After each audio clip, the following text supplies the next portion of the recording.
ॐ जगन्नाथाय ते नमः।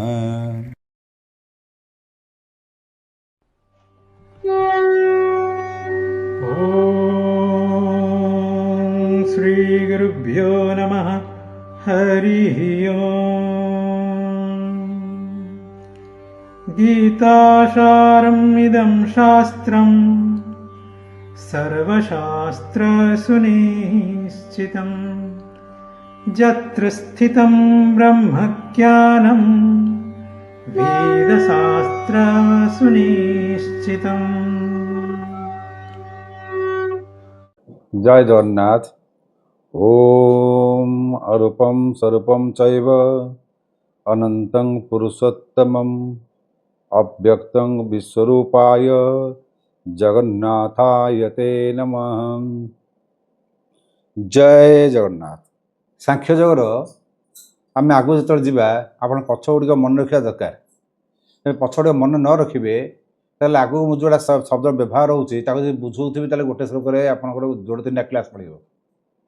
तेणु मुझे आउ थे पूर्वाभास करदे आप मन रखी दिंतु ताले आमको आगू बढ़ापी सुविधा हे। तेणु आम क्लास 18 आम जो साधना चतुष्टय कहते गोटे विवेक गोटे वैराग्य गोटे षट संपत्ति गोटे मुमुक्षु। ये जो विवेक माने जो सत असत भितर जो जो ज्ञान प्रभेदर जो ज्ञान विवेक। वैराग्य माने यह परलोक जो लोभ आम जो कहे अरे ज्ञान देते पाइब से परलोक किए देखी भविष्य किए भी जानी आज मुझे देते काली पाइबे से ग्यारंटी नहीं किंतु आम तो लोभ कर हाँ आम दान करवा दया करवा क्षमा करवा आर जन्म हो ना आम भविष्य हो आम किसी कर आसक्ति विहीन वैराग्य तार षट संपत्ति। षट संपत्ति कौन जो सम दम तितिक्षा उपरति श्रद्धा और समाधान। सम है मनर संयमता नियंत्रण। दम इंद्रिय मानक नियंत्रण। तितिक्षा सहनशीलता शीत उष्ण सुख दुख मान अपमान सब तितिक्षा। गला क्लास रे मुझे भरत मुनि कथा जड़ भरत कथा भल मन रखिथे आसंता सब श्लोक गुड़ाक आप अति सहज बुझीपारे। तापर आसला उपरति माने निज निज स्वधर्म रहा स्वधर्म अन्य धर्म जिते सुंदर हेल्ले आम से मन बड़ा ना कि करवा ना तो निज धर्म निज भल। तापर आसला श्रद्धा गुरु आ शास्त्रवाणी श्रद्धा। तापर आसला समाधान मनर एकाग्रता। ये षट संपत्ति छटा संपत्ति। तो संपत्तिर अर्थ ही अलग। अच्छा मुमुक्षु मुक्ति पाइबार तीव्र इच्छा जो ये जो तीव्र इच्छा को मुमुक्षु यहाँ मुझे संक्षिप्त कहली आप सब टे पढ़ी मन रखिए कारण ये सब गोटे शब्द गुड़ा बार बार व्यवहार आसो कही प्रज्ञावादी प्रज्ञावाद पंडित आ धीर ये तीन टाइप पार्थक्य। भरत थे धीर।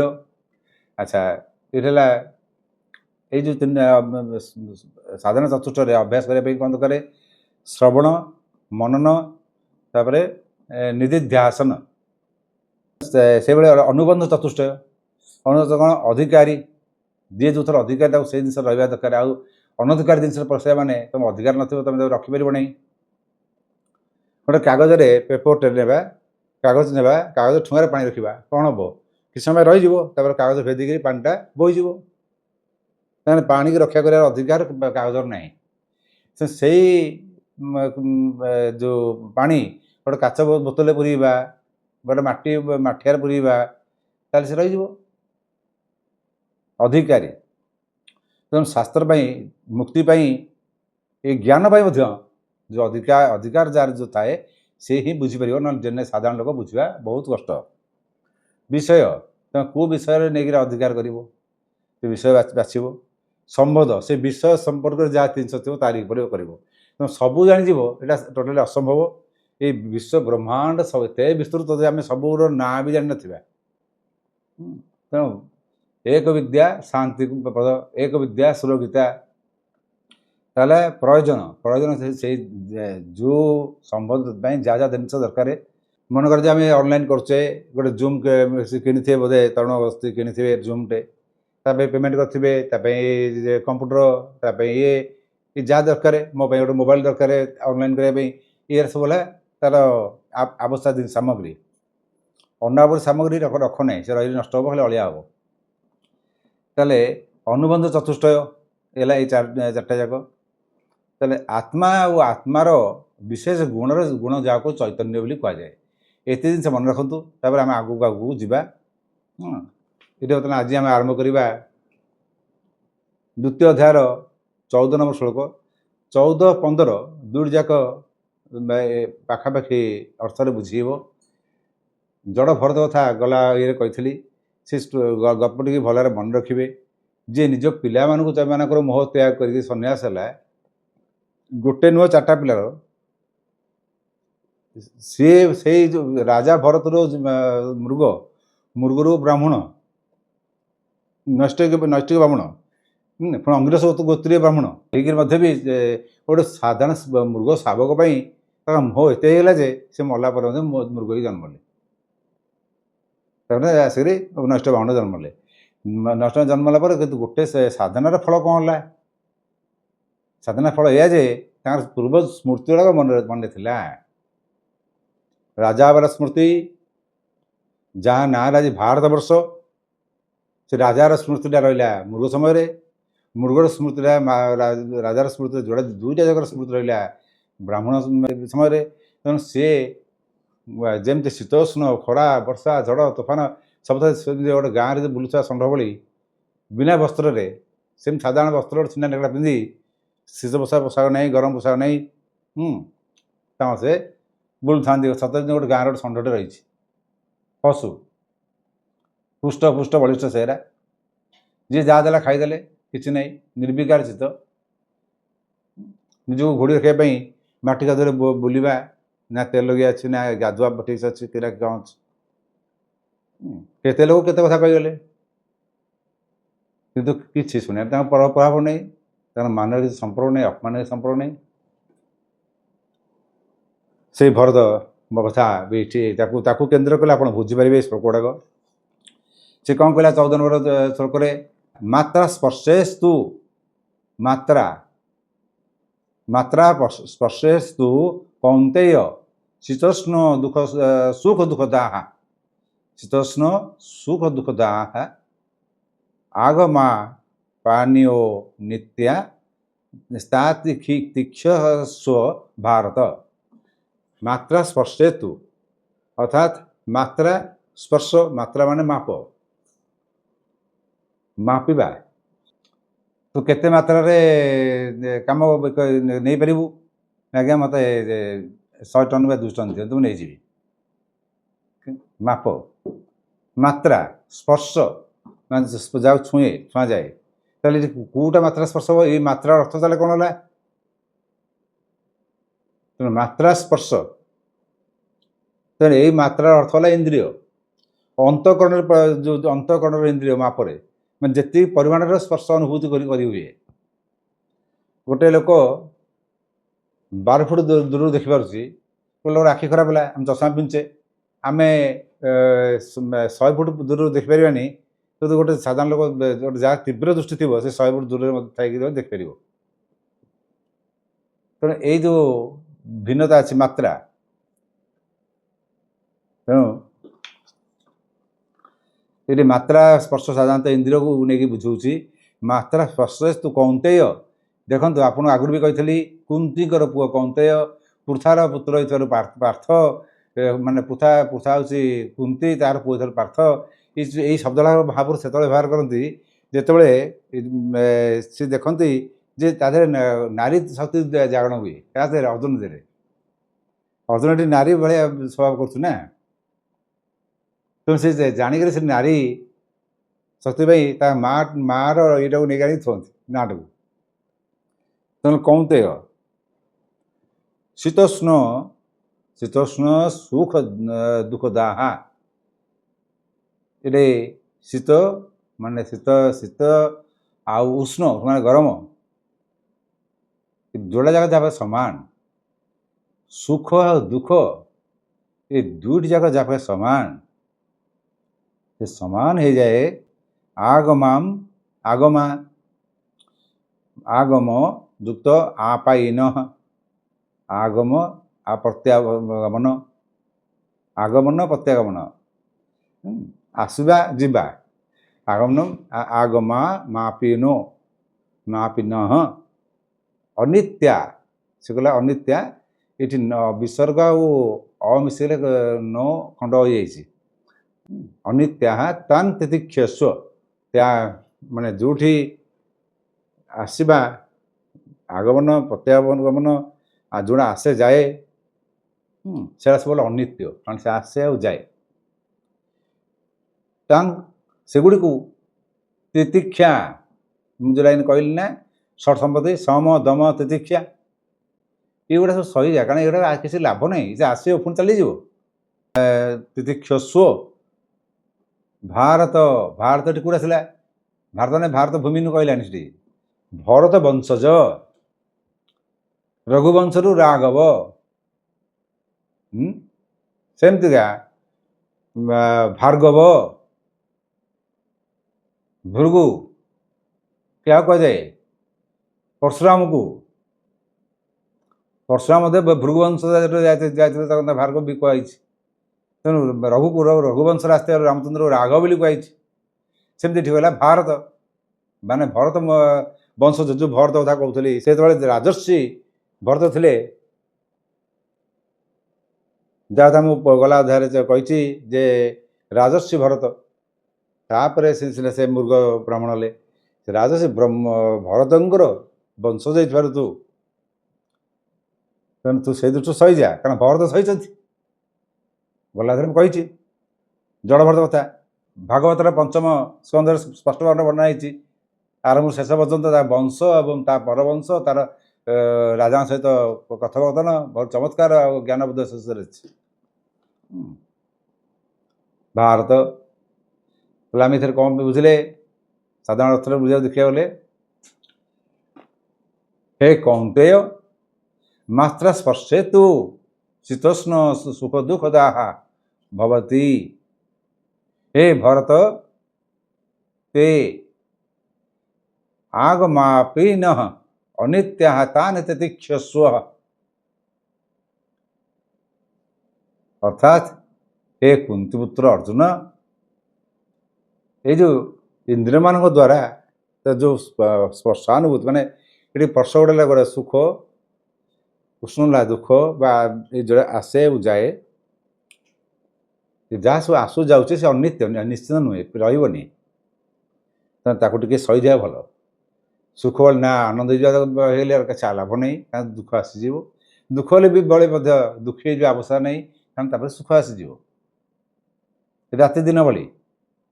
ତେଣୁ ଆଗ ତ ସହିଯିବା ଉଚିତ, ସହିଯିବା ଉଚିତ। ସେଥିପାଇଁ ଭରତ ଋଷି ବଂଶ ଯାଇଥିବାରୁ ରାଜା ଭରତ ଏଇ ହେଲା ଭାରତ। ତେଣୁ ଆମେ ଏଠି ସାଧାରଣତଃ ଦେଖିବାକୁ ଗଲେ ଏଠି ଇନ୍ଦ୍ରିୟ କହିଲେ ଆମେ କ'ଣଟା ବୁଝିବା? ମାତ୍ରା ସ୍ପର୍ଶ। ଇନ୍ଦ୍ରିୟ କହିଲେ ଆମେ ସାଧାରଣତଃ ପଞ୍ଚ ଜ୍ଞାନେନ୍ଦ୍ରିୟ, ପଞ୍ଚ କର୍ମେନ୍ଦ୍ରିୟ, ସେ ତ ପଞ୍ଚ ମହାଭୂତର ସାଙ୍ଗେ ପଳେଇବ।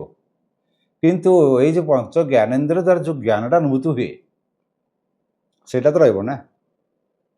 ଶବ୍ଦ ସ୍ପର୍ଶ ରୂପ ରସ ଗନ୍ଧ, ଏଇ ଯେଉଁ ପାଞ୍ଚଟା ଯାକ ତନ୍ମାତ୍ରା, ପଞ୍ଚ ତନ୍ମାତ୍ରା, ସେ ପଞ୍ଚ ତନ୍ମାତ୍ରା ରହିବ। ମାତ୍ରା ସ୍ପର୍ଶ ଅନ୍ତଃକରଣ ବା ଇନ୍ଦ୍ରିୟ ମାନଙ୍କର ନାମ ହେଲା ମାତ୍ରା। ଏଇ ଯେଉଁ ଇନ୍ଦ୍ରିୟ ମାନଙ୍କର ପରିମାଣ କହନ୍ତି କେତେ ମାତ୍ରା ନା, ମୁଁ ପୂର୍ଣ୍ଣ ମାତ୍ରା ଦେଖିଛି ସେ ଏଇ ଜିନିଷ କରିଛି, ଅର୍ଥାତ୍ ପୂର୍ଣ୍ଣ ମାତ୍ରାରେ ମୁଁ ଭଲ ଭାବରେ ଚାଖିଛି, ସେଠି ଏଇ ଜିନିଷ ଖଟା ଲାଗେ, ଭଲ ଭାବରେ ଚାଖିଛି, ତାହେଲେ ମାତ୍ରା। ତେଣୁ ଏଇ ମାତ୍ରା ବୁଝାଏ। ଏଇ ସ୍ପର୍ଶ ଯେଉଁ ଇନ୍ଦ୍ରିୟ ମାନଙ୍କର ଯେଉଁ ପାଞ୍ଚ, ତେଣୁ ସ୍ପର୍ଶାହା କହିଛି, ସେ ସ୍ପର୍ଶ ବି କହିନି, ମାତ୍ରା ସ୍ପର୍ଶାହା ତୁ ତୁର ସତ୍ ଅସତ୍ ଭିତରେ ଯେଉଁ ପାର୍ଥକ୍ୟଟାକୁ ଆଣିବା ପାଇଁ ସେ ତୁର ସେଠି ବ୍ୟବହାର କରାଯାଇଛି। ଯେଉଁ ବିଶେଷ କରି ନିତ୍ୟଠାରେ ଦେହାଦି ଅଦ୍ୱିତୀୟ ବସ୍ତୁ ଗୁଡ଼ିକୁ ପୃଥକ ଭାବରେ ଦର୍ଶାଇବା ପାଇଁ ତୁ ଶବ୍ଦର ବ୍ୟବହାର ହୋଇଛି। ମାତ୍ରା ପଶ୍ୟେ ତୁ, ତାହେଲେ ମାତ୍ରା ପର୍ଶ କ'ଣ ହେଲା? ଅନ୍ତଃକରଣ ଆଉ ଇନ୍ଦ୍ରିୟ ମାନଙ୍କର ନାମ ହେଲା ମାତ୍ରା। ମାତ୍ରାରେ ଇନ୍ଦ୍ରିୟ ଓ ଅନ୍ତଃକରଣରେ ଯାହାର ସଂଯୋଗ ହୁଏ ତାହା ହେଲା ସ୍ପର୍ଶ। ଆଉ ଥରେ କହୁଛି, ମାତ୍ରା ହେଲା ଇନ୍ଦ୍ରିୟ ଅନ୍ତଃକରଣ ମାନେ ଭିତରେ ଯାହାର ସଂଯୋଗ ହୁଏ, ସେ ଯେଉଁ ସ୍ପର୍ଶ ହୁଏ, ସେ ସଂଯୋଗଟାକୁ କୁହନ୍ତି ମାତ୍ରା ସ୍ପର୍ଶ। ତାର ମାତ୍ରା ସ୍ପର୍ଶ ପଦଟା ପଦାର୍ଥକୁ ନିଆଯାଇଥିବାରୁ ଏଇଟା ପଦାର୍ଥକୁ କୌଣସି ମାନେ ଅଦୃଶ୍ୟ ଜିନିଷ କୁହାଯାଇନି। ଆମେ ଆଖିରେ ଦେଖୁଛେ, ଆଖିରେ ଗୋଟେ ପଦାର୍ଥ ନା ନାହିଁ, କାନରେ ଶୁଣୁଛେ, କାନ ପର୍ଦା ଫାଟିଯିବ ଆଉ ଶୁଣାଯିବ କେଉଁଠି? ପାଟିରେ କହୁଛେ, ଜିଭଟା କାଟିଦେବା ଆଉ କଥା କେଉଁଠି ବାହାରିବ? ତେଣୁ ଏସବୁ ପଦାର୍ଥ କହିଦେଲା। ଆଜି କହିଲାନି ଯେ ଶରୀରୀ ସମ୍ପର୍କ ଆସିଲାନି, ଆଧିରେ ଆଉ ଏଇଟାକୁ ପଦାର୍ଥ ନେଇଥିବାରୁ ଏ ଚିନ୍ତା କରନ୍ତୁ, ଏ ଯେଉଁ ଅନ୍ତଃକରଣ ହେଲେ ମଧ୍ୟ ପଦାର୍ଥକୁ ନେଲା। ସେଥିପାଇଁ ଆଗମା ପାଇନ, ଆଗମା ମାନେ ଯେ ଆସେ ଏବଂ ଯିଏ ଯାଏ, ଆଗମା ପାଇନ ଶବ୍ଦର ବ୍ୟବହାର କରାଯାଇଛି। ପଦାର୍ଥ ନଥିଲେ ମଧ୍ୟ ସମ୍ବନ୍ଧ ରହେ। ଆମର ପଦାର୍ଥ ନାହିଁ କିନ୍ତୁ ସମ୍ବନ୍ଧ ଅଛି। ଆଉ ଗୋଟେ ଉଦାହରଣ ଦିଅନ୍ତୁ। ପଦାର୍ଥ ନାହିଁ କିନ୍ତୁ ସମ୍ବନ୍ଧ ଅଛି। ମନେ କରା ଯେ ମୋତେ ମୁଁ ଯାଉଛି ରାସ୍ତାରେ, ମୋ ବାପା ଚାଲିଗଲେଣି, ବର୍ତ୍ତମାନ ପରଲୋକ ଭିତର ଲୋକ ଚାଲିଗଲେଣି, କି ସେ ସ୍ୱର୍ଗାରୋହଣ ହେଲେଣି କି ବୈକୁଣ୍ଠ ଗଲେଣି, ଭଗବାନ ଜାଣନ୍ତି। କିନ୍ତୁ ମୋତେ ରାସ୍ତା ଗଲା କହିବେ, ଆରେ ଇଏ ଲୋକ କିଏ? ନା ଏଇ ପରା ଆମର କୃଷ୍ଣ ବଡ଼ ପଣ୍ଡାଙ୍କର ପୁଅ। ନା ହଉ, କୃଷ୍ଣ ପଣ୍ଡାଙ୍କ ପୁଅ? ନା ହଁ ହଁ ହଁ। ବୁଝିପାରିଲେ ଜିନିଷ କ'ଣ ହେଲା? ବାପା ଚାଲିଗଲେଣି କିନ୍ତୁ ତାଙ୍କ ସାଙ୍ଗେ ସମ୍ବନ୍ଧ ଅଛି। ତେଣୁ ଆମେ କହୁଛେ ଗୋଟେ ବିଧବା ସ୍ତ୍ରୀ ଲୋକ ଅଛି, ଆମେ ତାକୁ କ'ଣ କହୁଛେ? ଆରେ ଏଇ ପରା ଆଙ୍କର ସ୍ତ୍ରୀ ବିଧବା ହେଇଯାଇଛି, ଏଇ 5 ବର୍ଷ ଆଣି 10 ବର୍ଷ ଆଣି। ତେଣୁ ସମ୍ବନ୍ଧ ଅଛି, ପଦାର୍ଥ ନାହିଁ, ଚାଲିଗଲାଣି କିନ୍ତୁ ସମ୍ବନ୍ଧ ଅଛି। ଏଇ ଅନ୍ତଃକରଣର ସମ୍ବନ୍ଧ ଏଇଟା ସୂକ୍ଷ୍ମ ଭାବରେ ବିଚାର କରିବାକୁ ପଡ଼ିବ ଆମକୁ। ଏଇ ଗୀତା ତତ୍ତ୍ୱ ଜ୍ଞାନ ସେଥିପାଇଁ କୁହାଯାଇଛି। ଏଇଠୁ ଯଦି ସଂଯମତା ଆରମ୍ଭ କରିବ ତାହେଲେ ନିଜର କର୍ମ ଜାଣିପାରିବ, କର୍ମ ଜାଣିପାରିଲେ ଜ୍ଞାନ ଜାଣିପାରିବ, ତାପରେ ଜ୍ଞାନରେ କର୍ମ ସନ୍ନ୍ୟାସ କରିପାରିବ। ସେ ପଛ କଥା, ତାହେଲେ ପୁଣି ବୁଲି ତୁମେ ଏଇଠି ଆସିବ। ତେଣୁ ସେ କହିଲା ଆତ୍ମା କହିଲେ ବିଶେଷ ଗୁଣ କ'ଣ ହେଲା? ଚୈତନ୍ୟ। ବୈଷୟିକ ସୂତ୍ରରେ ଦିଆଗଲା, ସୁଖ ଦୁଃଖ ଇଚ୍ଛା ଦ୍ୱେଷ ପ୍ରଯତ୍ନ ଆତ୍ମାର ସୂଚକ ଅଟେ। ଇଚ୍ଛା ଯେଉଁ 5ଟା ଯାକ ଆତ୍ମାର ସୂଚକ ଅଟେ। ଆତ୍ମାର 9ଟା ଗୁଣ। କ'ଣଟା 9ଟା ଗୁଣ? ବୁଦ୍ଧି, ସୁଖ ଦୁଃଖ, ଇଚ୍ଛା, ଦ୍ୱେଷ, ପ୍ରଯତ୍ନ, ଧର୍ମ ଅଧର୍ମ, ଭାବନା। ଏଇ 9ଟା ଯାକ ହେଉଛି ଆତ୍ମାର ଗୁଣ। ଆତ୍ମାର ସାମାନ୍ୟ ଗୁଣ ତାହେଲେ କ'ଣ? ଆତ୍ମାର ସାମାନ୍ୟ ଗୁଣ ତାହେଲେ କ'ଣ କହିଲା? ନା ସଂଖ୍ୟା, ପରିଣାମ, ସଂଯୋଗ, ବିଭାଗ, ପୃଥକତ୍ୱ। ତାହେଲେ ସାଂଖ୍ୟକାରିକା କହୁଛି, ସାଂଖ୍ୟକାରିକା ଯଦି ନେବା ତାହେଲେ ଆହୁରି ଅଦ୍ଭୁତ ପ୍ରକାର ଆସିଯିବ। ସାଂଖ୍ୟ ଯୋଗ ବେଦାନ୍ତ ଅନୁସାରେ ଯଦି ନିଆଯାଏ, ସାଂଖ୍ୟ ଯୋଗ ଆଉ ବେଦାନ୍ତ ଏ ତିନିଟି ଯାକ ହେଉଛି ଅନ୍ତଃକରଣକୁ ବସ୍ତୁ ପ୍ରାପ୍ୟ କାଶକାରୀ ବୋଲି କହିଛନ୍ତି, ମାନିଛନ୍ତି। ସାଂଖ୍ୟ ଦର୍ଶନ ବୁଦ୍ଧିକୁ ତ ମହତ୍ତ୍ୱ ଦେଇଛି। ମୁଁ ଯେଉଁଠି ପ୍ରାୟ ସମୟ କୁହେ ବୁଦ୍ଧି ନପୁସକ, ବୁଦ୍ଧି ଭଲ ଜାଗାରେ ଭଲ, ମନ୍ଦ ଜାଗାରେ ମନ୍ଦ, ସେଇଠି ବୁଦ୍ଧିକି ସାଂଖ୍ୟ ଯୋଗ କହୁଛି ଯେ ବୁଦ୍ଧିର ମହତ୍ତ୍ୱ ଅଧିକା। ବୁଦ୍ଧିର ଏଇ ଅର୍ଥାତ୍ମକ ବୃତ୍ତିକୁ ବୁଦ୍ଧିବୃତ୍ତି କୁହାଯାଏ। ଅର୍ଥାତ ମାନେ ଗଣନାତ୍ମକ, ଅର୍ଥାତ ବୁଦ୍ଧିକୁ ବୁଦ୍ଧିବୃତ୍ତି କୁହାଯାଏ। ଯାହାକୁ ଆମେ ଚିତ୍ତବୃତ୍ତି ବି କହିବା, ଯାହାକୁ ଅନ୍ତଃକରଣ ବୃତ୍ତି ବୋଲି ବି ଆମେ କହିବା। ଏଇ ଅର୍ଥାକାର ପରିଣାମକୁ ହିଁ ଜ୍ଞାନ କୁହାଯାଏ। ପରିଣାମ ସର୍ବଦା ପରିଣାମୀ ବସ୍ତୁରେ ରହିଥାଏ। ଯେଉଁ ପରିଣାମଟା ଆମେ କହିବା, ପରିଣାମ ବସ୍ତୁରେ ରହିଥିବ। ମୁଁ ଗଲା କ୍ଲାସରେ ବି କହିଥିଲି ଯେ ପ୍ରତି କାର୍ଯ୍ୟ ପୂର୍ବରୁ କାରଣ ଥାଏ। ଯେ ଗଢ଼େ, ଯେଉଁଟା ଗଢ଼ା ଯାଏ ସେଟା ଘଟ, ଗଢ଼ିବାରୁ ଘଟ। ଆଉ ସେଇ ଘଟଣା କ'ଣ ନା ଘଟ ତିଆରି ହେଉଛି। ଗଢ଼ିବା, ଘଟ, ଘଟଣା ଏସବୁ ଗୋଟିଏ ପଦ ବାଛି। ଅର୍ଥାକାର ପରିଣାମାତ୍ମକ ଜ୍ଞାନ, ପରିଣାମୀ ବୁଦ୍ଧି ଅନ୍ତଃକରଣରେ ଆଶ୍ରିତ ରହିଥାଏ। ତେଣୁ ଆତ୍ମାର ଧର୍ମ ଅର୍ଥାତ୍ ଜ୍ଞାନ ଆତ୍ମାର ଧର୍ମ ନୁହେଁ। ଜ୍ଞାନଟା ଆତ୍ମାର ଧର୍ମ ନୁହେଁ। ମୁଁ ଭାବୁଛି ଏଇଟା ଆପଣମାନେ ବୁଝିବା ଟିକେ କଷ୍ଟ ହୋଇଥିବ, ଆଉ ଥରେ ବୁଝନ୍ତୁ। ଅର୍ଥାକାର ମାନେ ଯେଉଁଟା ମାନେ ଯାହାକୁ ବ୍ୟବସାୟିକ ବୁଦ୍ଧି ବୋଲି ଆଗକୁ କହିଛନ୍ତି ଭଗବାନ ବ୍ୟବସାୟାତ୍ମକ ବୁଦ୍ଧି, ସେଇ ଟାଇପ୍ର ମୁଁ କହୁଛି। ପରିଣାମାତ୍ମକ ଜ୍ଞାନ, ଜ୍ଞାନ ଖାଲି କହୁନି, ପରିଣାମାତ୍ମକ ଜ୍ଞାନ, ପରିଣାମୀର ବୁଦ୍ଧି ଅନ୍ତଃକରଣରେ ରହିଥାଏ। ତେଣୁ ଜ୍ଞାନର ଦେଖନ୍ତୁ, ଆପଣଙ୍କର ଯେଉଁ 6ଟା ଇନ୍ଦ୍ରିୟ ଯେଉଁ ତୃପ୍ତି କରିବେ, ଯଦି ରାସ୍ତା ନ ପାଇବେ, ମନେ କରାଯାଉ ଆପଣଙ୍କର ଇଚ୍ଛା ହେଲା ସ୍ୱାଦ ଇନ୍ଦ୍ରିୟ ତୃପ୍ତି କରିବା ପାଇଁ ଆମ୍ବଟି ଖାଇବା ଇଚ୍ଛା ହେଉଛି, ଯେ ଆମ୍ବ କେମିତି ଖାଇବି, ପାଖରେ ତ ପଇସା ନାହିଁ। ତେଣୁ ପାଖରେ ପୁଅଟା ଅଛି, ବୁଦ୍ଧି କଲା ପୁଅ କହ, ବାବାଙ୍କ ପାଖରୁ ପଇସା ନେବ। ପୁଅ ଗଲା, ବାବା ପାଖରୁ ପଇସା ହେଲା, ତୁ କିଛି କହିବା ଦରକାର ନାହିଁ, ଯାଇକି ଆମ୍ବ କିଣିକି ନେଇକି ଆସ ସେଇ ପଇସାରେ। ସେ ଆମ୍ବ କିଣିଗଲା, କିଲେ ଆମ୍ବ ଆଣିବୁ ନା? ହଁ, କିଲେ ମାସରେ ସେ କହିଲେ ଯେ କିଲେ ପାଇଁ ପଇସା ଅଣ୍ଟୁନି। ବୁଝିଗଲା, କହ ପଛରେ ନେବା ଆସିକିରି। ସେ କହିଲା, ଅଙ୍କଲ ତୁମେ ଆସିକି ପଛରେ ପଇସା ନେଇଯିବ।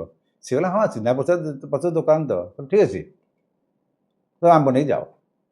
ତାହେଲେ ପୁଅକୁ କଥା କହିବା ଲୋକ କିଏ ନା ମା କହିଲା ପୁଅକୁ, ଟଙ୍କା ଗଲା ବାପା ପାଖରୁ, ଆମ୍ବ କିଣା ହେଲା, ଆମ୍ବ ମା ଖାଇଲା, ଆଗେ ପୁଅ ଖାଇଲା, ମିଶିକିରି ଖାଇଲେ। କିନ୍ତୁ ଆମ୍ବ ଖାଇବାର ଇଚ୍ଛାଟା ଥିଲା କାହାର? ଜିହ୍ବାର। ବୁଦ୍ଧି ତାର ଜିଭଟାକୁ ବତେଇଲା କେମିତି ଆମ୍ବଟା ପାଇବୁ।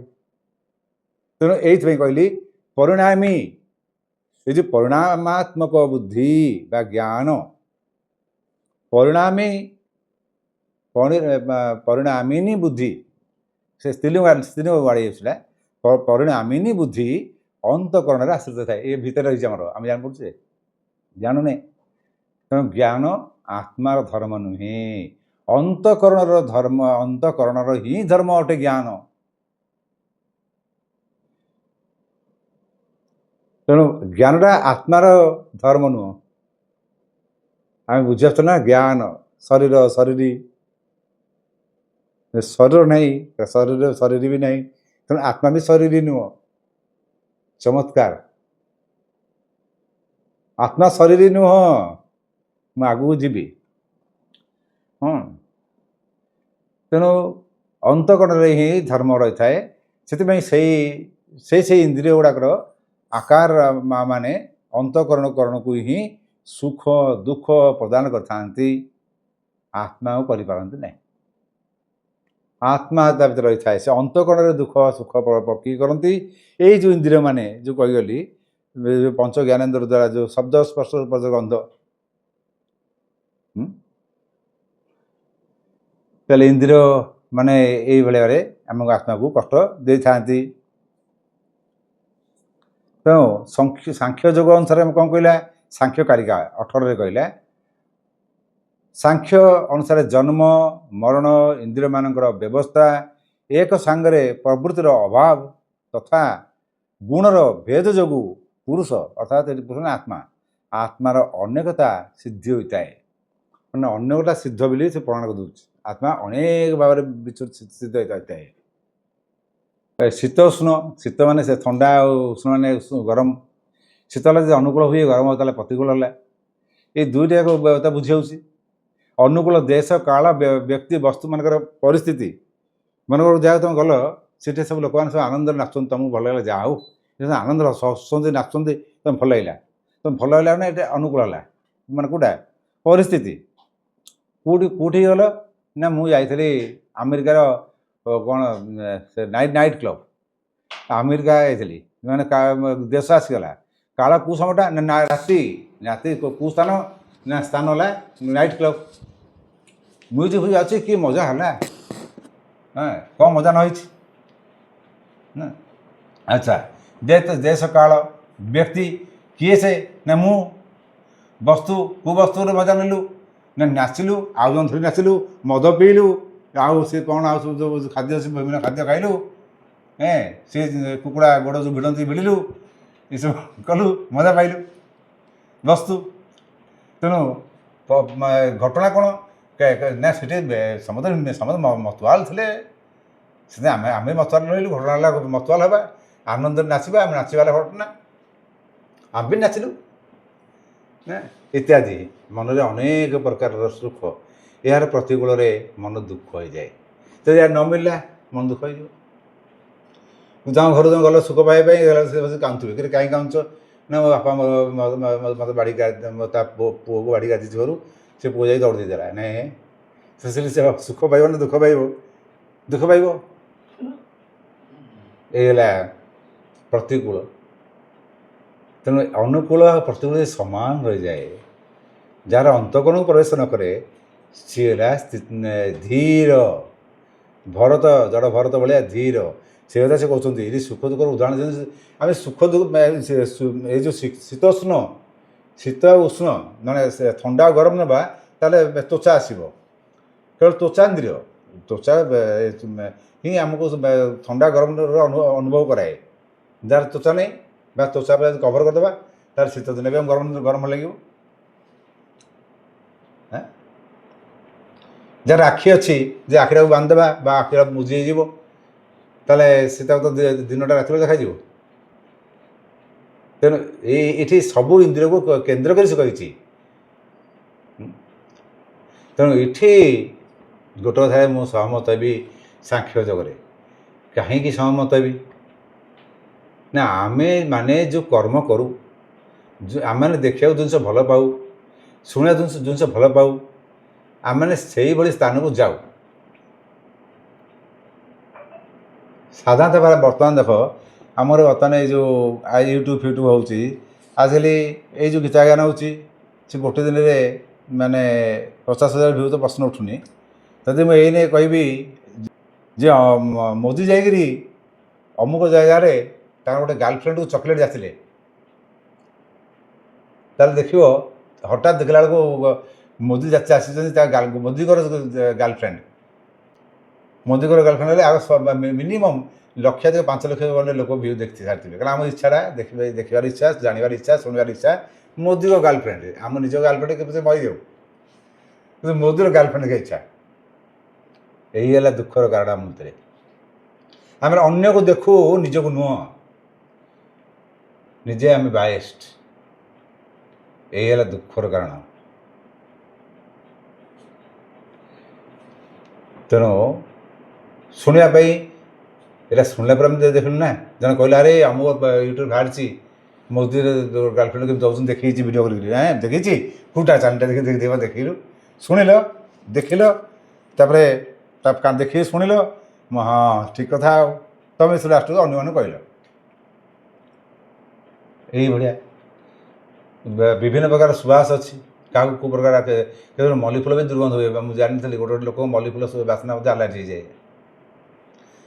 କେତେ ଜଣଙ୍କୁ ବିନା ଅତର ଖାଲି ପ୍ଲେନ୍ଟା ବି ମଧ୍ୟ ଭଲ ଲାଗେ। ଗାଁ ମାନଙ୍କୁ ମଫସଲ ମାନଙ୍କୁ ଗଲେ, ସେ ମଫସଲର ଯେଉଁ ଆଜିକାଲି ତ ଆଉ ଗଲେ ମିଳୁନି, ସେ ମଫସଲ ଯେଉଁ ଆସେ ଯେଉଁ ମାଟି ଗୋବର ନିପା ଆଉ ଧାନ ଶୁଖେଇବାର ଯେଉଁ ବାସ୍ନାଟା ଆସେ, ଭାରି ବଢ଼ିଆ ଲାଗେ ମୋତେ। ମୁଁ ବାସ୍ତବରେ ସେ ବାସ୍ନା ପାଇଁ ହିଁ ମଫସଲ ଯାଏ। କିନ୍ତୁ ଏଇନେ ତ ସେ ବାସ୍ନା ଏଇନେ ଉଡ଼ିଗଲାଣି। ଆଚ୍ଛା, ସେତେବେଳେ ଯେଉଁ ଚୁଡ଼ା ଯେଉଁ ଥାଏ, ମାନେ କୁଣ୍ଡା ଥାଇକରି ଯେଉଁ କୁଡ଼ିଆ ହେଇଯାଏ ବସ୍ତାରେ ଆମ ଘର ଭିତରେ, ମୋର ଇଚ୍ଛା ହୁଏ ଆଗ ତ ସେଇ ଚୁଡ଼ା ତ କାଢ଼ିକି ବାଛିକି ମୋତେ ଦେ। ଆମ ଶାନ୍ତିପୁର ଥାଏ, ବାଛି ଦେ, ମୁଁ ଗୁଡ଼ ବି ଖାଇବି। କେଉଁ ଗୁଡ଼? ଯେଉଁ ହାଣ୍ଡି ଗୁଡ଼ ଦେଶୀ ଗଦିରେ ଆସିଥିବ, ଧରିକି ନେଉଥିବ ହାତରେ। ସେ ହାଣ୍ଡି ଗୁଡ଼ ଆଉ ଦେଶୀ ଗଦିରେ ଆଉ ସେ ନାଲି ଚୁଡ଼ା ଯେଉଁ ବାସ୍ନା, ତାକୁ ଆଗ ମୁଠେ ପେଟେ ଖାଏ। ସେ ଚୁଡ଼ା ଦୁର୍ଭାଗ୍ୟ ବିଷୟ, ମାନେ ଖୋଜିଲେ ହିଁ ମିଳୁନି। କି ଦୁର୍ଭାଗ୍ୟ ଆମର ହେଲା ଖାଇବାର ଅଭାବ। ଇଏ ତ ବହିମାନଙ୍କରେ ବହୁତ ଜିନିଷ ଦେଇଛି। ନ୍ୟାୟ ମୀମାଂସା, ବୈଷୟିକ ଉପନିଷଦ, ବହିମାନଙ୍କରେ ତ ବହୁତ ଜିନିଷ ଦେଇଛି। ସାଂଖ୍ୟ, ଯୋଗ, ଏସବୁ ଜିନିଷରେ ବେଦାନ୍ତ, ସବୁ ପଢ଼ିବା ଆଉ ପଢ଼ିକିରି କହିବା ଆବଶ୍ୟକତା ନାହିଁ। ଚୁପଚାପ ବସ, ବାସ୍ ଆଖି ବନ୍ଦ କରିଦିଅ, ନିଜ ଭିତରୁ ନିଜେ ଝାଙ୍କ, ଆଖି ବନ୍ଦ କରିଦିଅ, ପୁରା ନିଜ ଭିତରୁ ଚାଲିଯାଅ, ଝାଙ୍କିବାକୁ ଥରେ ଚେଷ୍ଟା କର, ତାପରେ ଦେଖିବ ମଣିଷ ଏକଲାପନ ଅନୁଭବ କରେ। ଆଉ ତା ଭିତରେ ଥିବା ଅନାବଶ୍ୟକ ଯେଉଁ ନକାରାତ୍ମକ ଚିନ୍ତା ଗୁଡ଼ାକ ତା ସମ୍ମୁଖକୁ ପଳେଇ ଆସେ। ବେଳେବେଳେ ତାକୁ ହାଲୁସିନେସନ୍ ଆସେ, ମାନେ ଇଲ୍ୟୁଜନ୍ ଆଶା ଆସେ ଯେ ତାକୁ ଗୋଟେ କିଏ ମାଡ଼ି ଆସୁଛି, ତା ପାଖରେ ନିଆଁ ଜଳିଯାଉଛି, ତା ଦେହ ମାନେ ଥରୁଛି ବା ପୃଥିବୀ ଭାଙ୍ଗି ଫାଟି ଯାଉଛି, ଏଭଳି ଅନୁଭବ ବହୁତ ଆସେ। ତେଣୁ ଏଇଟା ସାଧାରଣତଃ ଭାବରେ ଦେଖାଯାଏ ଯେ ଯେଉଁମାନେ ଏକଲା ବସିବା ଅଭ୍ୟାସ କରନ୍ତି ଆଉ ନକାରାତ୍ମକ ଜିନିଷଟା ବାହାରକୁ ପଳେଇ ଆସେ। ଆମେ ଯେଉଁ କହୁନୁ ଋଷିମୁନିମାନେ ବସି ତପସ୍ୟା କଲେ, ଇନ୍ଦ୍ର ମାନେ ଇନ୍ଦ୍ରିୟ ପବନ କଲେ, ପବନ ବୋହ ଜୋରରେ, ତାକୁ ଲାଗିବ ଯେମିତି ଜୋରରେ ବାତ୍ୟା ଆସୁଛି, ପବନ ବହୁଛି, ତଥାପି ସେ ଚୁପଚାପ ଶାନ୍ତ, ତାକୁ ସହିଗଲା। ତାକୁ ଲାଗିବ ଯେମିତି ତା ଦୁଦୁରେ ଜଳୁଛି, ତାକୁ ଦେହରେ ତା ଶରୀରଟା ଜଳୁଛି, ସେ ତଥାପି ସହିଗଲା। ଯେଉଁ ଅପ୍ସରା ପଠେଇବେ, କାମିନୀ କାଞ୍ଚନର ଚିନ୍ତା ଆସିଯିବ, ଯାହା ଯେଉଁ ଚିନ୍ତା ଭିତରେ ଥିବ ସବୁ ବାହାରୁ ଆସିବ। ସେତେବେଳେ ମଣିଷ ପଥଭ୍ରଷ୍ଟ ହେଇଯାଏ, ତା ଏକାଗ୍ରତା ଭାଙ୍ଗିଯାଏ। ଆମେ କହିଲେ ଇନ୍ଦ୍ର ବର୍ତ୍ତମାନ ଭାଙ୍ଗିଦେଲା ତା ତପସ୍ୟା। ତପସ୍ୟା କରିବାକୁ ଗଲେ ଆଗ ନକାରାତ୍ମକ ଜିନିଷ ଯେଉଁ ଆସିବ ତାକୁ ଦେଖି ମଣିଷ ଡରିଯାଏ, ଭୟଭୀତ ହେଇଯାଏ। ସେଟା ଯେଉଁମାନେ ମୁଁ ଯେଉଁ ମନ୍ତ୍ର ଦେଇଛି ସେମାନଙ୍କୁ, ସେମାନେ ଯେତେବେଳେ ଜପ କରିବେ, ସେ ଯେଉଁମାନଙ୍କ ପାଇଁ ବେଶୀ ସ୍ପେସିଫିକ୍ ମନ୍ତ୍ର ଯେଉଁମାନେ ଦେଇଛି, ମାନେ ସବୁ ମନ୍ତ୍ର ନୁହଁ, ସେମାନଙ୍କର ଏଇ ଯେଉଁ ଭିତରେ ଥିବା ନକାରାତ୍ମକ ଜିନିଷ ବାହାରି ଆସିବ ଫାଷ୍ଟ। ତାପରେ ସେ ଆସ୍ତେ ଆସ୍ତେ ସବୁ ଚାଲିଯିବ। ତାପରେ ସକାରାତ୍ମକ ଜିନିଷ ଆସିଲା ବେଳକୁ ମନ ସ୍ଥିର ହୋଇ ଆସିବ। ସବୁଠୁ ଦୁଃଖର ବିଷୟ ଲାଗେ, ଆମେ ଭିତରେ ପ୍ରାୟ 90% ଏଭବ ଲୋକ ଆମେ ନିଜ ପଛ ଛାଡ଼ିକିରି ଅନ୍ୟ ପଛ ଦୌଡ଼ୁଥାଉ। ସେଥିପାଇଁ ଚୁପଚାପ ଅନ୍ତଃକରଣକୁ ଯିବା। ମୁଁ କହୁନି ପୁରା ଡେପ୍ଥ, ହେଲା ପୁରା ଡେପ୍ଥ ହେଲେ ଡର ଲାଗିବ, କିନ୍ତୁ ସାଧାରଣ ଭାବରେ ଆମେ ଯଦି ବସି ଦେଖିବା, ଆମ ଜୀବନକୁ ଆନାଲିସିସ୍ କରିବା ବୁଦ୍ଧି ବଳରେ, କାରଣ ସାଂଖ୍ୟ ବୁଦ୍ଧିକି ଇମ୍ପୋର୍ଟାନ୍ସ ଦେଇଛି, ମୁଁ ମଧ୍ୟ ବୁଦ୍ଧିକି ଇମ୍ପୋର୍ଟାନ୍ସ ଦେଉଛି। ତ ବୁଦ୍ଧିଟା ପଜିଟିଭ୍ ଲଗେଇକି ଆମେ ଦେଖିବା, ସେ ବୁଦ୍ଧି ତୁମକୁ ଦେଖେଇବ ବାସ୍ତବରେ ତୁ ଜୀବନରେ କରୁଛୁ କ'ଣ। ତୁ ଯାହା ବି କରୁଛୁ ପରମାନଙ୍କୁ ଦେଖିକି କରୁଛୁ। ନିଜ ଭିତରେ ଆମେ ଅନ୍ୟମାନେ ପଛ ଦୌଡ଼ୁଛେ। ଲୋକମାନେ ଭଲ ଘରର ଲୋକମାନେ ତାଙ୍କ ପିଲାଙ୍କୁ ନେଇକରି ପ୍ରାଇଭେଟ୍ର ଭଲ ସ୍କୁଲରେ ପଢ଼ୁଛନ୍ତି, ସେଠି ଭଲ ପାଠ ପଢ଼ାକୁ ଶୁଣିଲ, ତମେ ବି ତୁମ ପିଲାଙ୍କୁ ନେଇ ପଢ଼େଇଲ, କିନ୍ତୁ ସେଠି କ'ଣ ପଢ଼ାଯାଉଛି ନ ଯାଉଛି ବହୁତ ଲୋକ ଜାଣନ୍ତିନି। କିନ୍ତୁ ଗର୍ବରେ ବାପା ମା' କହନ୍ତି ଆମ ପିଲା ଅମୁକ ସ୍କୁଲରେ ପଢ଼ୁଛି, ତାର ମାସକୁ ଦରମା କେତେ ନା 1,500, 2,000, 5,000, 10,000, ଆମେ 10,000 ମାସକୁ ଦେଉଛୁ। ତ ନା ସେ ଗର୍ବରେ କହନ୍ତି ମୋ ପିଲାକୁ ମୁଁ ଏତେ ବଢ଼ିଆ ସ୍କୁଲରେ ପଢ଼ଉଛି, କିନ୍ତୁ ପିଲା କ'ଣ ପଢ଼ୁଛି ଦେଖିବାର ନାହିଁ, ପିଲା କ'ଣ ଚାହୁଁଛି ଦେଖିବାର ନାହିଁ। ମନେ ରଖିବା ଉଚିତ ଯେ ବଡ଼ ସ୍କୁଲରେ ପଢ଼ିଗଲେ ପିଲା ବଡ଼ କେବେ ହୁଏନି। ପଙ୍କ ନଥିଲେ ପଦ୍ମ ଫୁଟିବନି, ତେଣୁ ପଦ୍ମ ଫୁଟିବାକୁ ଗଲେ ପଙ୍କର ଅବସ୍ଥା ଅଛି। ଆଉ ତୁମେ ସୁଇମିଂ ପୁଲ୍ରେ କହିବ ପରିଷ୍କାର ଅଛି ପଦ୍ମ ଫୁଟିବ, ନେଭର। ସୁଇମିଂ ପୁଲ୍ରେ ପଦ୍ମ ଫୁଟିବନି। ତେଣୁ ଆମେ ତ ଅନ୍ତଃକରଣକୁ ପ୍ରବେଶ କରିବାକୁ ଚୁପଚାପ ବସିକି ଅନ୍ତଃକରଣ ଦେଖିବା, ଆମେ ଦେଖିବା ଯେ ଆମେ ଅନ୍ୟ ପଛରେ ଦୌଡ଼ୁଛେ। ଏହା ହିଁ ଦୁଃଖର କାରଣ। ଆମେ ଜଣକୁ ପସନ୍ଦ କଲେ, ଉଠିଲା ବେଳକୁ ତାରି ଚିନ୍ତା, ଶୋଇଲା ବେଳକୁ ତାରି ଚିନ୍ତା, ଫୋନ୍ କଲେ ଉତ୍ତର ନାହିଁ, ତା ଉତ୍ତରର ଅପେକ୍ଷାକୁ ଚିନ୍ତା। କ'ଣ ତୁମର ସୁଖ ପାଇଁ କ'ଣ ଆଉ ଜଣଙ୍କ ଉପରେ ନିର୍ଭର କରିବା ଦରକାର ଅଛି? ଯେଉଁ ସୁଖ ଅନ୍ୟର ଉପରେ ନିର୍ଭର କରିକି ସୁଖ ଆସେ, ସେ ସୁଖ ଦିଏନି, ସେ ଦୁଃଖର କାରଣ ହେଇଯାଏ। ସେ ଦୁଃଖ ପାଖରେ ବୁଲୁଥିବ। ତେଣୁ ତୋର ଖୁସିଟା ବାହାର ଲୋକଙ୍କ ବ୍ୟବହାର ଉପରେ ନିର୍ଭର ନ କରୁ। କିନ୍ତୁ ଆମେ ଦେଖିଥାଉ ପ୍ରାୟ ବାହାର ଲୋକଙ୍କ ଉପରେ ନିର୍ଭର କରିଥାଏ। ଆମେ ପ୍ରେମ କଥା କହିବା, ସେ ଆମେ ଭଲ ପାଉଛେ, କିନ୍ତୁ ତାକୁ କହୁଛେ ଯେ ମୁଁ ତୁମକୁ ବହୁତ ଭଲ ପାଉଛି, ତୁମ ବିନା ମୁଁ ରହିପାରିବିନି। ତାମାନେ କ'ଣ? ମୁଁ ଭଲ ପାଉଛି ଠିକ୍ ଅଛି, ତାମାନେ ଭଲ ପାଇବା ଅର୍ଥ ହେଲା ମୁଁ ଭଲ ପାଉଛି, ତୁମ ବିନା ରହିପାରିବି ନ ପାରିବା ଅର୍ଥ ମୋ ଭିତରେ ସେ ନାହିଁ। ମୁଁ ଭିକାରୀ ହେଇଯାଇଛି, ମୁଁ ଭିକ ମାଗୁଛି, ମୋତେ ପ୍ରେମର ଭିକ୍ଷା ଦିଅ। କିନ୍ତୁ ମୁଁ ପୂର୍ଣ୍ଣତ୍ଵ ଅଛି, ତୁମକୁ ଭଲ ପାଉଛି, ବାସ୍। ତୁମେ ମୋତେ ଭଲ ପାଅ ନ ପାଅ, तेरा तुम तुम चिंतार विषय तुम कथा तुम व्यक्तिगत कथा कि मुझे भल पाए मो पूर्णांग अच्छी तो भिकारी हो जाकि मागे तुम मुझे भल पाए तुम आस ना तुम बिना बंची पारि मरीजी भिक मागिल भिक माग कई भल पसंद करते थे देख जो मैंने सब यही वास्तव जो सफलता पाई ना विफलता तेणु भितर झाँकिया पर देखो आम प्राय समय अन्य पक्ष दौड़े लोक कौन कहे आम जो कामटा करवा जब विफल हो लोक हसबे ना ना करवानी कि नुआ कम कर तुम गोटे इच्छा थी मुझे हाथ में जो जिन फिंगी दिया रास्ता पर रखिकी गोटे भल सुंदर जिन देखी समाज को किए के कथा कह कहू लोक कौन तो कौन मत कौन मिले मु करी कि होगला लोक मैंने कहे वाह एमती जिन करदेला जे अलिया आवर्जना पड़ी आन अपरिष्कार होनी अति सुंदर जिन हो एत सुंदर जिन लोक बसिक मौज मजलिस कर आनंद कर माने खेलुंट सी पार्क हो जाए तुम जो दुबई दुबई तो एवं ना आगुरी नाला सी कौन गोटे बाली टापू ताकू ये जो नलियास टाइप जो पाम पाम से टाइप से भाया सेटिंग रखी जाबड़ी रखी माटा को माने बालीटा को आम कहे दुबई गोटे माने रिच कंट्री परिणत है आम आखि देखा क्या से अन्न पछाड़ भागलानी लोक कौन कहे ना मु जहाँ चाहिए करी तेणु मो भर पूर्णता रहा दरकार मो भर पूर्णता रहा लोक मो पछे दौड़े मुझे भिकारी गली भिक पछे कई दौड़े दुनियार नियम से आम कह आम दुनिया भर झुंकू दुनिया मो पर नतमस्तक हो नेभर हाँ जी निजे शक्तिशाली गला दुनिया ता नतमस्तक हो आकर्षण सदाबले स्वतंत्रता खोजे जी निजे पादर ठिया थाए निजे कुआड़े जाए ना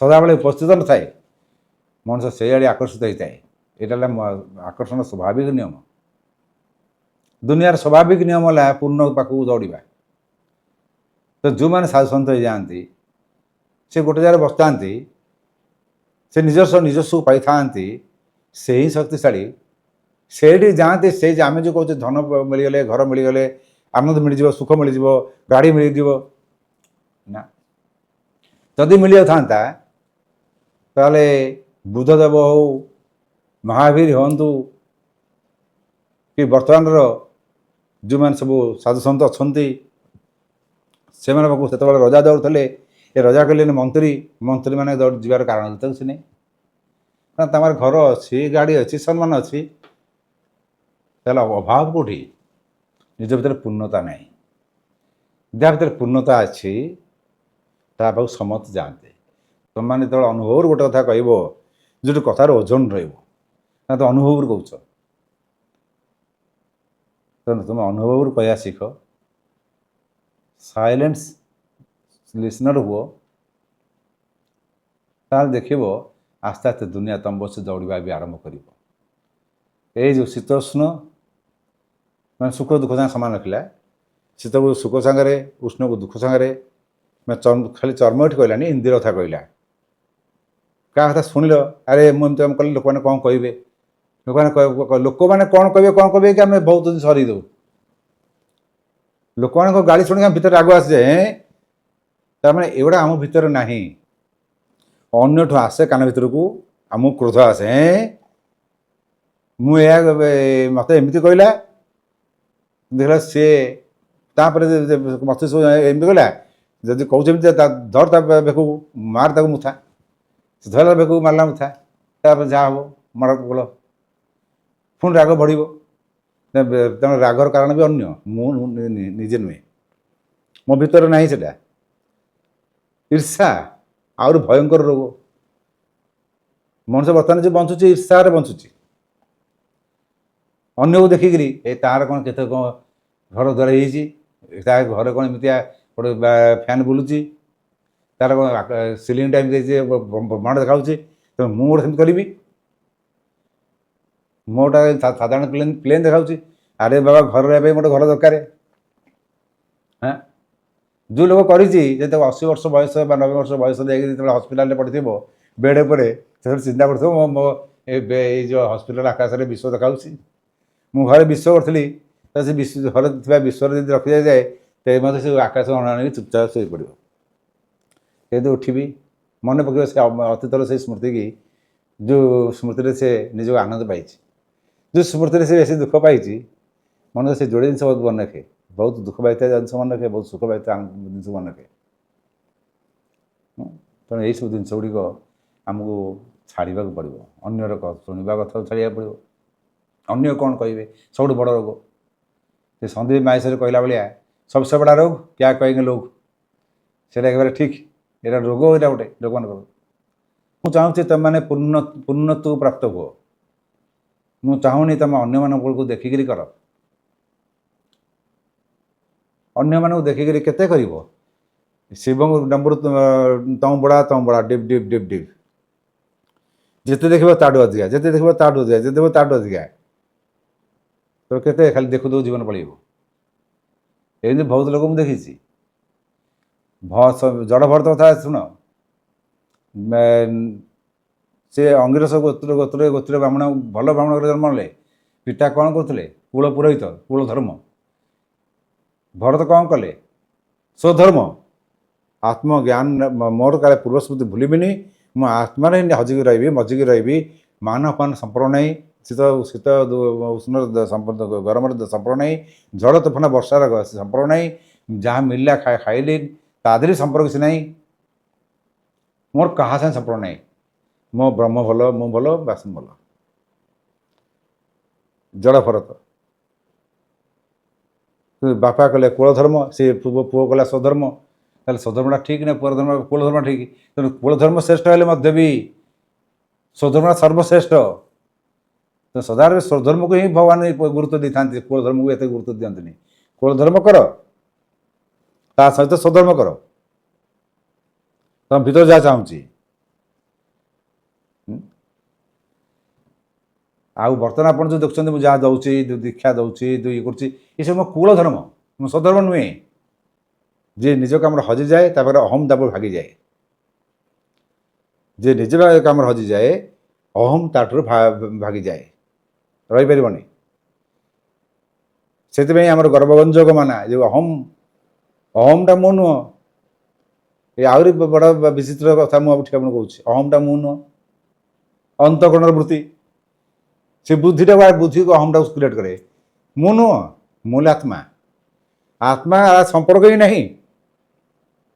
ମୁଁ କହୁଛି, ଦେଖନ୍ତୁ ଆସ୍ତେ ଆସ୍ତେ ମୁଁ ଆଡ଼ି ଯାଉଛି। ମୁଁ ଶରୀର ସାଙ୍ଗରେ ସମ୍ପର୍କ, ବସ୍ତୁ ଗୁଡ଼ାକ ଅଛି, ଆଖି, ନାକ, କାନ, ହାତ, ଗୋଡ଼, ଏସବୁ ଚମଡ଼ା। ତେଣୁ ଶରୀର ଅଛି, କିନ୍ତୁ ଶରୀର ମୁଁ ନୁହଁ। ମୁଁ ଶରୀର ନୁହଁ। ଅହମ୍ ଆଲୋଚନା କରିକି ଯାଉଛି, ବିଶ୍ଳେଷଣ କରି ଯାଉଛି। ମୁଁ ଏତେ କାମ କଲି, ମୋତେ ପୁଣି ବଦନାମ। ତେଣୁ ଅହମ୍ କାମ କଲା, ମାନେ ବୁଦ୍ଧି ଶୁଣିବା, ଦେଖିବା କାମ କଲା, ବିଚାର କାମ କଲା। ବିଚାର କାମ କଲା, ବୁଦ୍ଧି କାମ କଲା। ଯଦି ବିଚାର କାମ କରିବନି, ନିର୍ବିଚାର, ଏ ନିର୍ବିଚାର ଚିତ୍ତ ଯାହାର ସମସ୍ତ ଇଚ୍ଛାର ଅନ୍ତ ହୋଇଯାଇଥାଏ, ତାକୁ ସନ୍ଥ କୁହାଯାଏ। ସମସ୍ତ ଇଚ୍ଛାର ଅନ୍ତ, ତାର ଇଚ୍ଛା ହିଁ ନାହିଁ, କିଛି ନାହିଁ। ସମସ୍ତ ଇଚ୍ଛାର ଅନ୍ତ ହେଲା ସନ୍ଥ। ଆଉ ସେ ସମସ୍ତ ଇଚ୍ଛାର ଅନ୍ତରେ ଯିଏ ଗମନ କରେ, ନିର୍ବିଚାର ଗତି, ସେ ସନ୍ଥର ଗତି ଥାଏ। ମନେ ରଖ, ଭଗବାନ ପାଖକୁ କେହି ଯାଆନ୍ତିନି, ଭଗବାନ ତୁମ ପାଖକୁ ଆସିଥାନ୍ତି। ଆଜି କୋଉ ଗୋଟେ ବଡ଼ କଥା କହିଲି ଆପଣମାନଙ୍କୁ, କେମିତି ବାହାରିଲା ମୁଁ ଜାଣିନି। ଭଗବାନ ପାଖକୁ କେହି ଯାଆନ୍ତିନି, ଭଗବାନ ତୁମ ପାଖକୁ ଆସନ୍ତି। ଯେଉଁମାନଙ୍କୁ ଦେଖିଛ, ଦେଖ, ସେ ଭଗବାନ ପାଖକୁ ଯାଇନଥିବେ, ଭଗବାନ ତାଙ୍କ ପାଖକୁ ଆସିଥିବେ। ମୁଁ କୌଣସି ଆନାଲିସିସ୍ କରି କହୁନାହିଁ, କୌଣସି ଗପ ମାଧ୍ୟମକୁ ଉଦାହରଣ ଦେବାକୁ କହୁନାହିଁ। ମୁଁ ନିଜ କଥା ମୁଁ କହୁଛି। ମୁଁ ରତନ ସିଂହାସନ ପାଖକୁ ଯାଉଛି, ରତନ ସିଂହାସନ ଉପରକୁ ବି ଯାଉଛି। କାହା ପାଖକୁ? ଭଗବାନ ପାଖକୁ? ନା ନା, ଏଇଟା ଗୋଟେ ସମଝୋତା, ମାନେ ଜୀବନ ସହିତ ଗୋଟେ ସମଝୋତା, ମାନେ ଗୋଟେ ବିଚାରଶୀଳତା, ଜୀବନ ସହିତ ସମ୍ପର୍କ, ସନ୍ଧି ସମ୍ପର୍କ। ମୁଁ ସେ ଜନ୍ମ ହେଇଛି, କାମ କରୁଛି। କିନ୍ତୁ ଯେଉଁଦିନ ମୁଁ ଚାହା ପିଇଲା ବେଳେ ଜମା ତ ପ୍ରତ୍ୟକ୍ଷ ଅନୁଭୂତି ହେଲା, ସେତେବେଳେ ମୁଁ ଜାଣିଲି ଯେ ପ୍ରଭୁ ଆସନ୍ତି, ଜଗନ୍ନାଥ ଆସନ୍ତି, ପ୍ରଭୁ ଆସନ୍ତି, ଆମେ ଭଗବାନ ପାଖକୁ ଯାଇପାରିବାନି। ଭଗବାନ ଆମ ପାଖକୁ ଆସନ୍ତି। ତମେ ଯେଉଁ ଭକ୍ତକୁ ଆଣୁଛ ଆଣ, ଯାହାକୁ ଆଣୁଛ ଆଣ, ଦେଖ ଭଗବାନ ଯାଇଛନ୍ତି ନା ସେ ଭଗବାନ ପାଖକୁ ଯାଇଛି। କିନ୍ତୁ କେହି ନାହିଁ, କେହି ନାହିଁ। ଆଉ ଯଦି କି ଯାଇଛି ଆସିଛି, କିନ୍ତୁ ଭଗବାନ ଯାହାକୁ ଯାଇଛନ୍ତି ଆଉ ଆସିନାହାନ୍ତି, ସେ ରହିଛି। ବିଠଲ ରୁକ୍ମିଣୀ କୃଷ୍ଣ ଅଣ୍ଟର ହାତ ଗାଳିବେନି ଗଲେ ଠିଆ ଗଲେ ବିଠଲ ପୁଣ୍ଡରିକ ପାଖରେ ଇଟା କୋଣରେ ପଥର ଥିଲା ବସିବେ, ହଉ ସେ ଠିଆ ହେଇକି ରହିଲେ। ରୁକ୍ମିଣୀ ଖୋଜି ଯାଇ ପହଞ୍ଚିଗଲେ, ଠିଆ ହେଇକି ରହିଲେ। ସେ ମା ବାପାଙ୍କ ସେବା କରି ଆସିଲା ବେଳକୁ ଦିଟା ଉଖୁଡ଼ା ଥିଲା, ଯାହା ନିଜେ ଖାଇଥାନ୍ତା, କହିଲେ ପ୍ରଭୁ ଆପଣ ଖାଆନ୍ତୁ। ନା ଆମେ ଖାଇପାରିବୁନି, ହାତ ଖୋଡ଼ା ହେବୁନି, ଆମେ ଶପଥ କରୁଛୁ ସ୍ୱାମୀ ସ୍ତ୍ରୀ, ତୁ ଆମକୁ ଖୁଆ। କି ଭାଗ୍ୟ ସେ ବିଠଲର, ସେ ଯେଉଁ ପୁଣ୍ଡରୀ ହାତୀରେ ଉଖୁଡ଼ା ଖୋଇଥିଲା। ଲକ୍ଷ୍ମୀ କହିଲେ କ'ଣ ସବୁ ତ ତାକୁ ଦେବୁ ମତ ଦେବୁନି? ନା ହଁ ହଁ ମା ତମକୁ ଦେବେନି, ଏମିତି ଅଳ୍ପ ଇଚ୍ଛା ଅଛି ଦେଇଦେଲା। ନା ତୁ କିନ୍ତୁ ଖାଇବୁ? ନା ପ୍ରଭୁ ଏତେ ଯିବି ବୋଲି ଚିନ୍ତା କରୁଥିଲି, ଦେଖିପାରୁନଥିଲି, ରୁଗୁଣ ବାପା ମାଙ୍କ ସେବା କରୁଥିଲି। ଆଜି ମୁଁ ଆପଣଙ୍କୁ ପାଇଲି, ଆପଣ ଖାଇଲେ ପୁଣି ମୋ ହାତରୁ, ଏତେ ତ ପେଟ ଭରପୁର ହେଇଗଲା, ମୋ ଜୀବନ ଯାକ ମୋତେ ଭୋକ ହିଁ ହେବନି। ତାକୁ ବିଠଲ କହି ପୂଜା କରାହେଉଛି। ଭଗବାନ ଯାଇଥିଲେ ତା ପାଖକୁ, ପୁଣ୍ଡରୀକ ପାଖକୁ। ପୁଣ୍ଡରୀକ ଆସେନି ଭଗବାନ ପାଖକୁ, କେହି ଆସନ୍ତିନି। ଭଗବାନ ପାଖକୁ ଜମା ଯାଇପାରିବାନି, ଭଗବାନ ଆମ ପାଖକୁ ଆସିବେ। ଦୁର୍ଭାଗ୍ୟ ଆମକୁ। ଅନ୍ତର୍ଗୁଣ ଝାଙ୍କ, ନିଜେ ଶକ୍ତିଶାଳୀ ହୁଅ, ତାହେଲେ ଦେଖ ଦୁନିଆ ତମ ପଛରେ ଦୌଡ଼ିବ। ଆଉ କୌଣସି କାମରେ ପ୍ରତି କ୍ରିୟା ପଛରେ କ୍ରିୟାଟାକୁ ବ୍ୟବହାର ଯଦି କରିବା, ସାତ୍ଵିକ, ରାଜସିକ, ତାମସିକ କ୍ରିୟାରେ ପରିଣତ ହେବ। ଏ ତ୍ରିଗୁଣାକୁ ଯଦି କଟିଗଲା, ଗୁଣାତୀତ ହେଇଗଲା। କେମିତିକା? ଆମେ ଜଣେ ସେବା କଲେ, ଜଣକୁ କିଛି ଦାନ କଲେ, ସେ ଦାନ ଦ୍ୱାରା ଆମେ ଆନନ୍ଦ ପାଇଲେ, ସାତ୍ଵିକ ହେଇଗଲା। ଦାନ ଦ୍ୱାରା ଆମେ ଅହମ୍ ଆସିଲା, ରାଜସିକ ହେଇଗଲା। ସେ ଦାନ ଦ୍ୱାରା ଆମର ଯେତେବେଳେ ପଛେ ଚିନ୍ତା କଲେ, ଓହୋ ମୁଁ କେତେ ବର୍ଷ କରିଥିଲି, ଏ ଲୋକମାନଙ୍କୁ ଦେଖିବା ପାଇଁ ଦାନ କରିଦେଲି ସିନା, କ'ଣ ମାନେ ବେକାର ସେ ପଇସା ଥିଲେ କେତେ କାମରେ ଆସିଥାନ୍ତା, ବେକାର ଦେଲି। ମନସ୍ତାପ, କଷ୍ଟ, ଏଇ ଯେଉଁ ଅନୁତାପ ଛଡ଼ା ନୁହେଁ ତ ମନସ୍ତାପ ଆସିଲା, କଷ୍ଟ ଆସିଲା, ତା ତାମସିକ ହେଇଗଲା। କିନ୍ତୁ ନା ଆନନ୍ଦ ଅଛି, ନା କଷ୍ଟ ଅଛି, ନା ଅହମ୍ ଅଛି। এই ତିନିଟା ଯେତେବେଳେ ହଟିଯିବ, ସେଟା ଗୁଣାତୀତ ହେଇଗଲା। ସେଇ ଦାନଟା ଗୁଣାତୀତ ହେଇଗଲା। ଏଇ ଜିନିଷକୁ ମୋ ପ୍ରଭୁ ଚାହାନ୍ତି, ଏଇ ଅବସ୍ଥାକୁ ମୋ ପ୍ରଭୁ ଚାହାନ୍ତି। ବ୍ରହ୍ମାଣ୍ଡ ବି ସେୟା ଚାହେଁ, ଯାହା ପ୍ରଭୁ, ବ୍ରହ୍ମାଣ୍ଡ ମାନେ ମୋ ପ୍ରଭୁ ଭଗବାନ ସେତେବେଳେ ଚାହାନ୍ତି ଯେତେବେଳେ ତମେ ନିଃସହାୟ ହେଇଯିବ, ଅନାଥର ଦୈବ ସାହା, ରାସ୍ତା ପାଇବନି କିଛି, ସବୁଆଡ଼କୁ ଫେଲୁଅର, ବନ୍ଧୁବାନ୍ଧବ ଚାଲିଯିବେ, ସମ୍ପର୍କ କଟିଯିବ, ସବୁଠୁ ଭର୍ତ୍ସନା, ଲାଞ୍ଛନା, ଅର୍ଥର ଅଭାବ, କ'ଣ କରିବି ତା ବି ଜାଣିପାରିବନି, କ'ଣ କରିବି ତା ବି ମୁଣ୍ଡକୁ ବସିବନି, କିଛି ଜାଣିପାରିବନି। ଏଇ ଅବସ୍ଥା ଯେତେବେଳେ ମଣିଷ ପଳେଇ ଆସେ, ଆମେ କହୁ ସେ ଅବସ୍ଥାଟାରେ ମଣିଷ ଚିନ୍ତା କରିପାରେନି, ମଣିଷ ମୂଢ଼ ହୋଇଯାଏ। ନାଇଁ, ମଣିଷ ମୂଢ଼ ହୁଏନି, ମଣିଷ ଦୃଢ଼ ହୋଇଯାଏ। ସେଠି ଭଗବାନଙ୍କର ଆବିର୍ଭାବ ହୋଇଯାଏ। ସେ ଆହୁରି ଦୃଢ଼ ହେଇଯିବ, ଶକ୍ତିଶାଳୀ ହେଇଯିବ, ଯେ ନିଜକୁ ଆନନ୍ଦ ରଖିବାକୁ ଚେଷ୍ଟା ଆନନ୍ଦ ରଖିପାରିବ ନିଜକୁ। ତେଣୁ ନିଃସଙ୍ଗତା ନକାରାତ୍ମକ ଶବ୍ଦ, କିନ୍ତୁ ଏକାନ୍ତ ଏକ ଆଶୀର୍ବାଦ। ଏକାନ୍ତରେ ମଣିଷ ନିଜର ନିଜସ୍ୱକୁ ପାଏ, ଏକାନ୍ତରେ ମଣିଷ ନିଜର ବୁଦ୍ଧିର ତୀବ୍ରତାକୁ ପାଏ, ନିଜର ସୃଜନ ଶକ୍ତିର ଜିନିଷଟାକୁ ପାଏ, ଯେ ମୁଁ କ'ଣ ସୃଷ୍ଟି କରିପାରିବି, ମୋ ଭିତରେ ଭିତରେ ଇଣ୍ଟରନାଲ ଯେଉଁଟା ଶକ୍ତି ଅଛି, ଅନ୍ତଃକରଣରେ ଯେଉଁ ପ୍ରବୃତ୍ତି, ଏଇ ଯେଉଁ ଅନ୍ତଃକରଣ ବୃତ୍ତି ଯେଉଁଟା କହୁଛି ଅଛି, ମୁଁ କାଢ଼ିପାରିବି। এইটা ହେଲା ଏକାନ୍ତରେ ମିଳେ। ତେଣୁ ଏକାନ୍ତର ଅଭ୍ୟାସ କର। ଅତି କମରେ 1 ଘଣ୍ଟା ସେ ଫୋନ୍ ସବୁ ସୁଇଚ୍ ଅଫ୍ କର, ନହେଲେ ତୁମ ଷ୍ଟାଫ୍ ଦେଇଥିବେ ଦେଇଦିଅ। 1 ଘଣ୍ଟା ପର୍ଯ୍ୟନ୍ତ ଚୁପଚାପ ଯାଇ ଯାହା ରହ, ଯେମିତି ସେ ସମୟରେ ତୁମକୁ କେହି ଡିଷ୍ଟର୍ବ କରିବାର ନାହିଁ, ସାଇଲେନ୍ସ। ଚାଲ ଆଖି ଖୋଲ ଯାଏସ ନାହିଁ, କିନ୍ତୁ ଆଖି ଖୋଲ, ଆଖି ଦ୍ୱାରା କେହି ବାଧକ ନ ହୁଏ, ଆଖି ଆଗରେ ରାସ୍ତା ଜିନିଷ ବାଧକ ତମ ହୁଏନି।